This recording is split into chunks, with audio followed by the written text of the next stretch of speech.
Pete Crow-Armstrong is set to debut today for the Cubs. Let's talk about it. You are Locked On MLB Prospects, part of the Locked On Podcast Network, your team every day.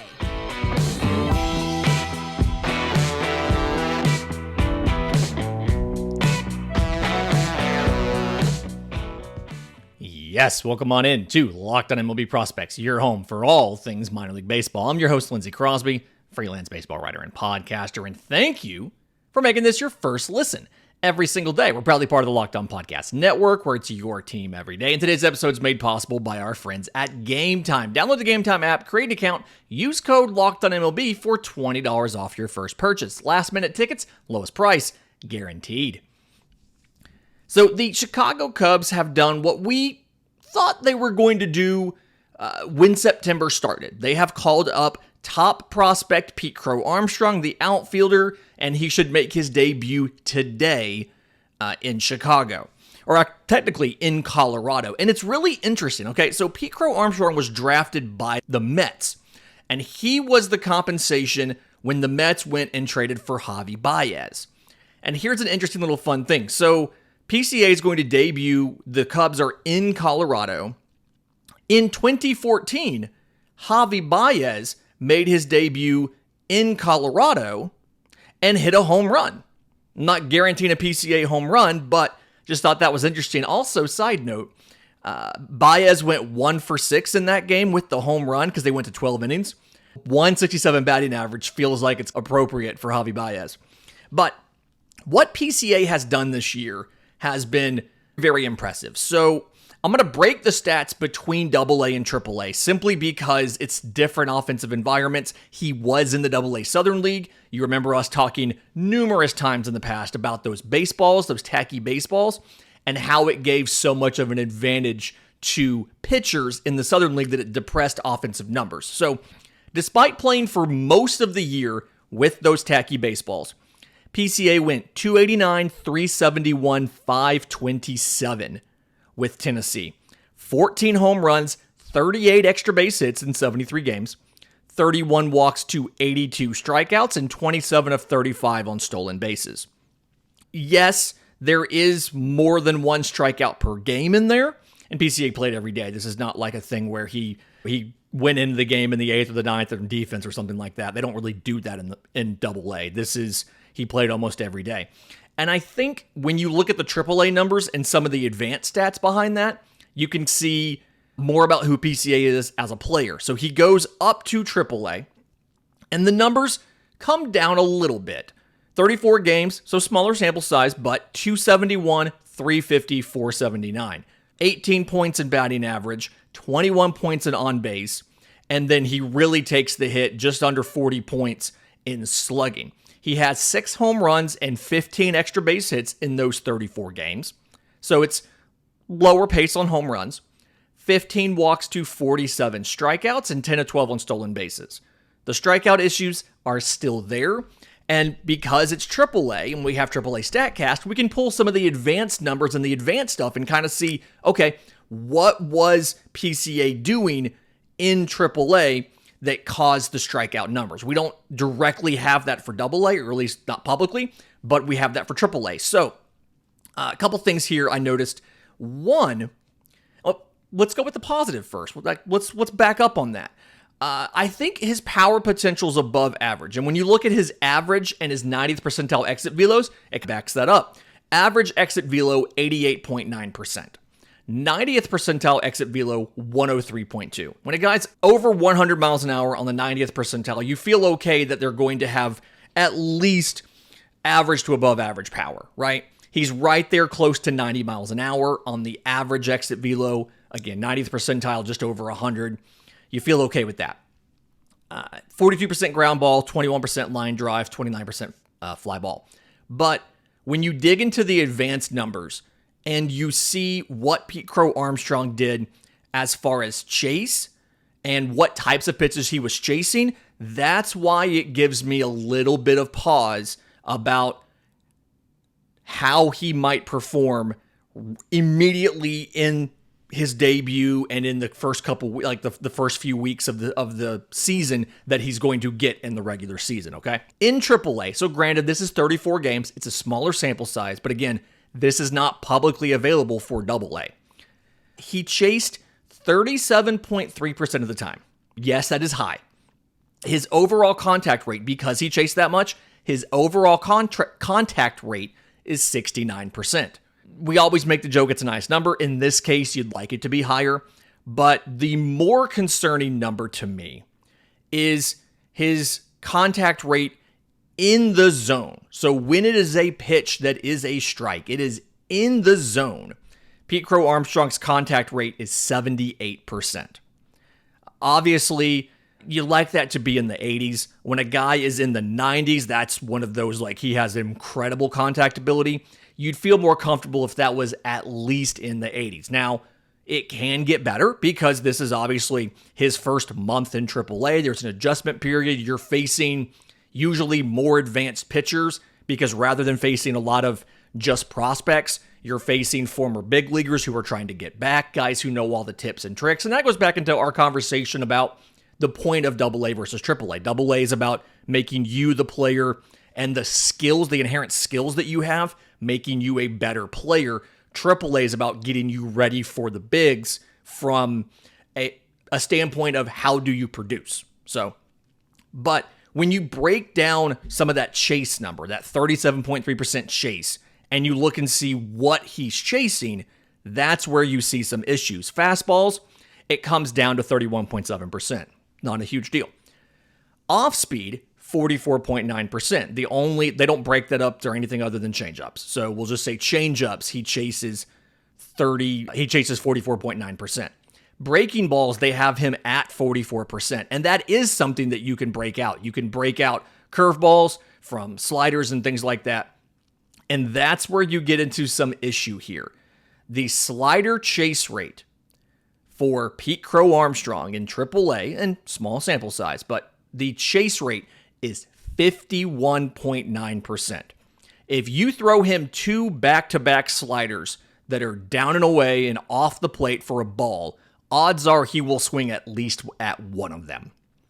And if this is information that I can find, I guarantee you major league teams already have this. So when he comes up to bat, if Colorado has done any sort of advanced research whatsoever, I would expect them to throw him a lot of sliders and a lot of changeups because he does chase changeups 37.1% of the time. And then also his ground ball rate on changeups is like 83%. He has not hit a changeup into the air that for a fair ball in his time in AAA. I think defensively, Pete Crow-Armstrong, obviously we've talked about this, he is the best defensive outfielder in the minor leagues. The arm is above average, the speed is plus. Again, defense is 80 grade. I'm a little worried that they're going to have him play a corner. He's played 8 games in left and 6 games in right this year. And in those 14 games, he had 3 errors because he is a true center fielder. And I had this conversation when we did the Cubs show about how do you mix Cody Bellinger and PCA. I think in this scenario, PCA needs to be in center because that is what he is used to playing. He has such little exposure this year to the corners that you need to let him play center, even though you may think corner outfield is easier. He's just not as familiar with it. So I look for him to, I think he absolutely has the tools to be successful. And maybe this is just small sample size flukes and he comes up and he rakes. I don't know. But if he struggles when he comes up starting tonight at Colorado, be on the lookout for, is he having trouble with sliders and changeups? In just a minute, there's been a couple other top prospects promoted to either the bigs or to AAA, and we'll get to them next right here on Locked On MLB Prospects.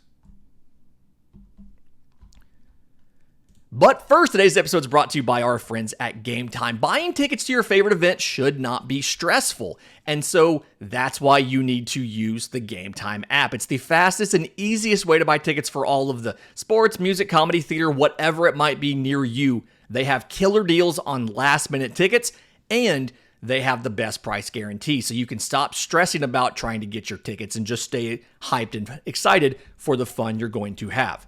So, It's the fastest growing ticketing app in the country for a reason. This game time guarantee means you'll always get the best price. If you find tickets in the same section and row for less, Game Time will credit you 110% of the difference. So download the Game Time app, create an account, use code LOCKEDONMLB for $20 off your first purchase. Terms and conditions do apply, but again, create an account, redeem code LOCKEDONMLB for $20 off. Download the Game Time app today. Last minute tickets, lowest price, guaranteed.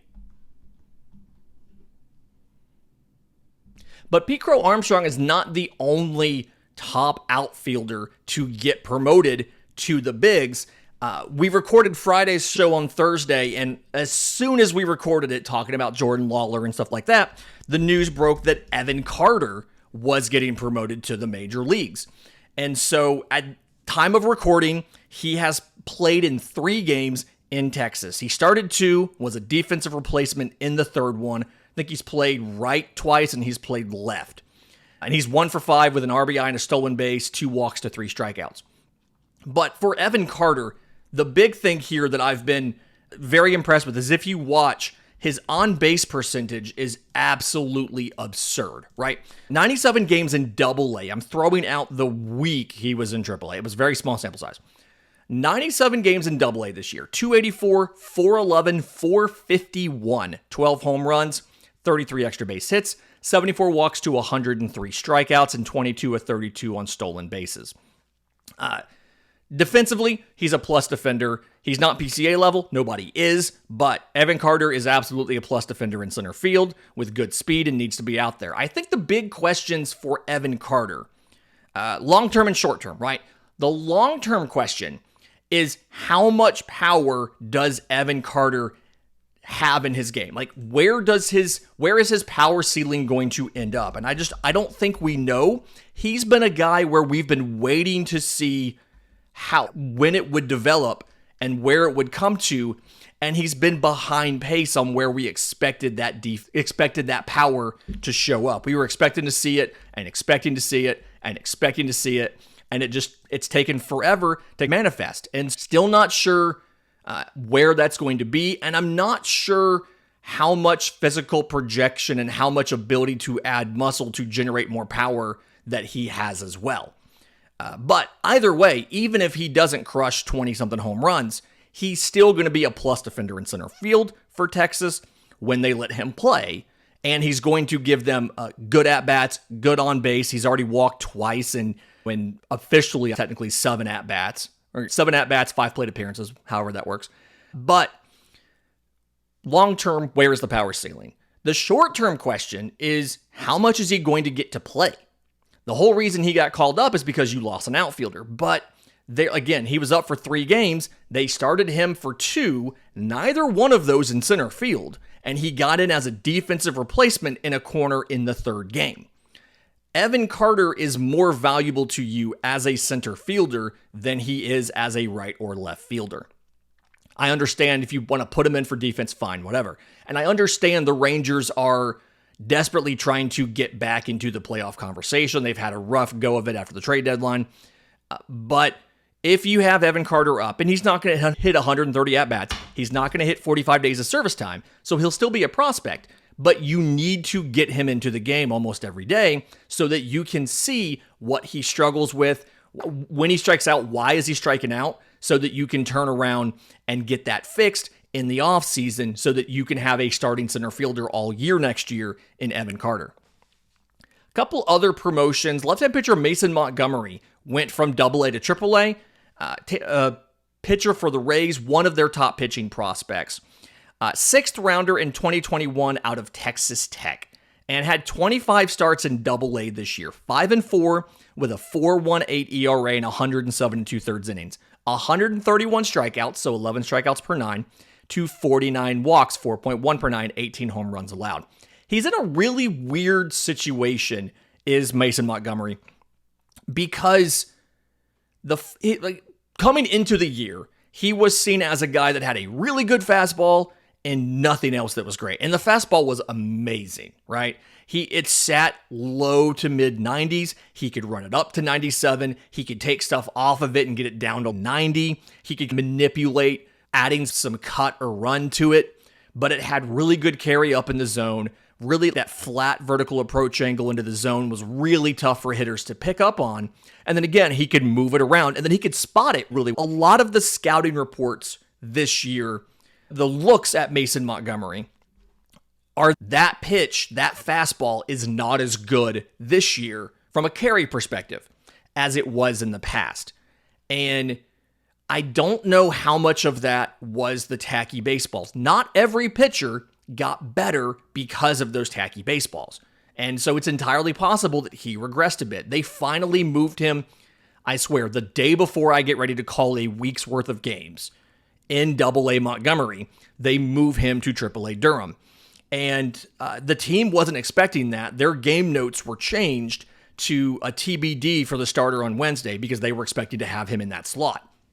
And so he goes to AAA, has a pretty good first AAA start. 5 innings pitched, 2 hits, 1 run. It was earned, 2 walks, 3 strikeouts. That 1 run was a Eric Gonzalez solo shot. And I'm going to tell you the scenario because it's relevant to the rest of Mason Montgomery's arsenal. 1-2 count, there was 2 outs. He threw a changeup on the outer third, and it got taken the opposite way for a line drive home run. And that's the issue with Mason Montgomery is the slider sits in the mid-80s. He can spot it well. The movement profile isn't anything fantastic, but he can locate it well. And so he can induce a chase. If you think a fastball is going to be down and then the slider drops below it, you're going to swing and miss. And then he's got a changeup in the low 80s, different velocity band, but it's not very good at all. And when he throws it, he's really counting on chase because when it lands for a strike, or when it is a strike, like this case, it gets rocked. And that start was the microcosm of Mason Montgomery. The fastball did look better because he's using the Major League Baseball ball. He doesn't have that weird Double-A ball. The slider got swings and misses, but the changeup got rocked. And so now the question is like, what do they do? You probably have 2 more starts with him because of the way the schedule breaks out before the end of the season in AAA. And a little bit of time, he'll probably start next year back in AAA, but at what point is he going to be ready to come to the bigs? You need answers on this fastball. Hopefully he can give it to you over the next couple games. The guy that I am going to just miss, they announced on Sunday night or on Monday that shortstop Carson Williams is moving to Double-A Montgomery. They have a 1 week left in the Double-A season. I'm going to get to that in just a second in the third segment, talking about timing of the postseason in the minors and how it impacts prospects and prospects who have moved because they're not part of the postseason. But eventually I see the way this working out, the left side of the infield working out in Tampa, is Carson Williams as your starting shortstop. He is fantastic defender. He's your starting shortstop. Junior Caminero, who hit a home run on Sunday. I did the home run call, so I'm excited about that. With him being the starting third baseman. I see that eventually working out. We get to see those 2 guys play side by side for a week, plus potentially more. Montgomery has a 1.5 game lead in the South Division of the Southern League before the postseason. So if they hold that lead, they're facing off against a team who's in second place. If they hold that lead, they'll then get some playoff games as well, up to potentially 6 playoff games. In just a minute, let's talk about the playoffs in the low minors and how teams that aren't in the postseason have already started promoting some prospects. We'll do that next right here on Locked On MLB Prospects. But first, today's episode is brought to you by our friends at Sleeper. The MLB playoffs are around the corner, which means the clock is ticking on your chance to win 100 times your cash on daily fantasy baseball. Baseball's never been more exciting than it is right now. You've got studs like Ronald Acuna Jr., Mookie Betts, Shohei Ohtani. Eventually, he'll be back in the lineup. You pick more or less on the stats for those stars. Home runs, hits, strikeouts, things like that, for up to a 100 times your payout on Sleeper. If you get your picks right, you can win big. So use promo code LOCKEDON. You'll get up to a $100 match on your first deposit. Now, terms and conditions apply. See Sleeper's terms of use for details, but they're currently operational in over 30 states, so check out Sleeper today. Okay, so the low minors have already started the postseason. Their regular season wrapped up on Sunday.